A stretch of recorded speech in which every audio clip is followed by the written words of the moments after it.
semuanya, selamat siang. Sebelumnya saya minta maaf karena saya tidak terbiasa telat, jadi hari ini harus minta maaf karena satu dan lain kesempatan, lain hal. Tadi akhirnya bisa. Biasanya aku setengah jam itu atau pas jamnya udah nyampe, jadi hari ini benar-benar minta maaf kalau aku telat. Ada miskomunikasi tadi dari manajemen, jadi tapi apapun itu, terima kasih teman-teman semuanya udah tepuk-tepukan buat semuanya yang hadir hari ini. Ini apresiasi yang luar biasa buat saya. Terima kasih buat Steve. Long time ago, maybe it's about 6 or 7 months ago we met ya first time. Ya. Jadi kita rencanakan untuk membuat album ini, we plan to make this album.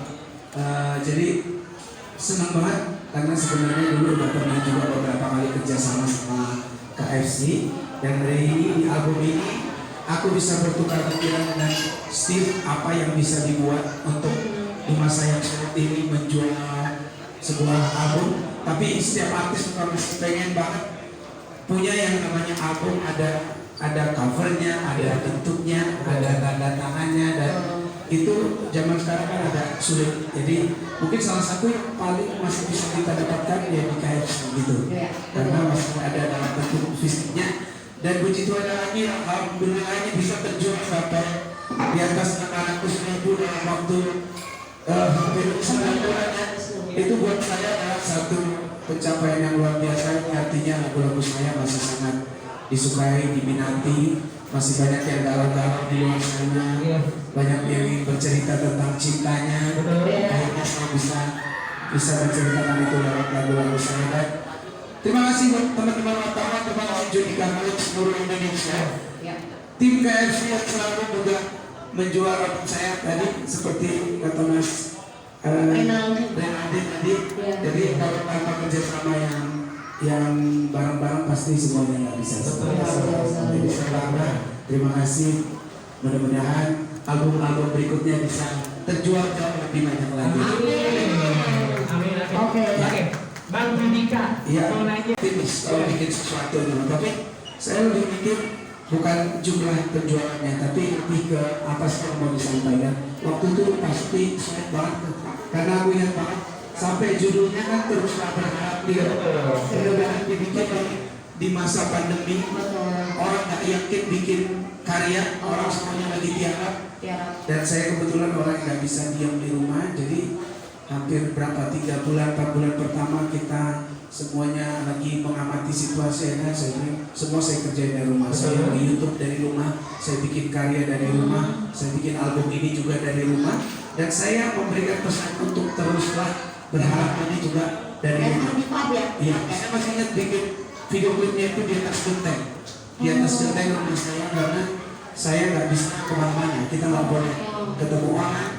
Saya sama tim saya cuma 1 orang naik ke atas genteng, kita bikin album ini, saya rekam di rumah. Pokoknya saya mau ngasih spirit untuk apapun itu, kita masih harus bergerak, kita harus bisa melakukan sesuatu, dan terbukti kita bisa melewatinya sekarang gitu.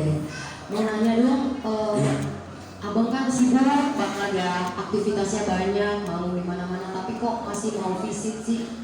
Visit dari KFC ke KFC, dari kota ke kota, ya kan? Sebenarnya gini, karena prinsipnya adalah kita kan bukan masalah jualan aja. Saya kan menciptakan lagu buat orang yang mendengarkan lagu-lagu saya. Semaksimal mungkin saya selalu pengen ketemu sama mereka, menyapa mereka, bisa melihat reaksi mereka dengan adanya album saya. Itu kan bukan cuma apresiasi buat mereka, tapi buat saya juga. Saya pengen selalu dekat sama teman-teman semua yang sama saya. Seru ya. Next album pengen? Kalau album kayaknya aku tuh lebih up to date aja sama keadaan. Kayak kemarin ini album kalau secara pribadi album ke-7, di luar dari labelku yang lama, ini album pertama secara mandiri karena aku udah bikin label sendiri. Jadi step-stepnya tidak ada terlalu kita kemarin ini kemarin itu, Dari pertama kita bikin judulnya One karena memang album pertama. Jadi yang kedua dan seterusnya itu memang sesuai dengan apa yang sedang terjadi. Apa kayak kemarin kita bikin semua lagu dari fans. Jikalau Kau Cinta, Jadi Aku Sebentar Saja, terus masih banyak lagu yang waktu itu memang pengennya fans ini juga bisa jadi bagian dari perjalanan karir.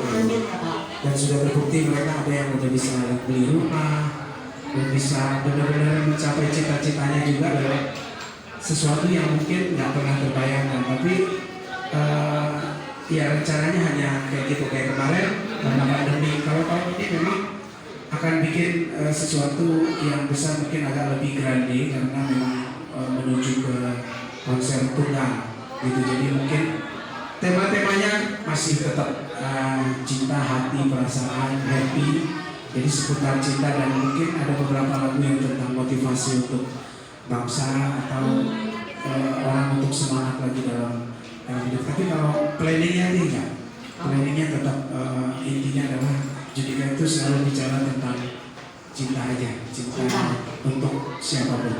Oke, terima kasih. Ada lagi yang mau bertanya, silakan. Oke. Halo, sama saya.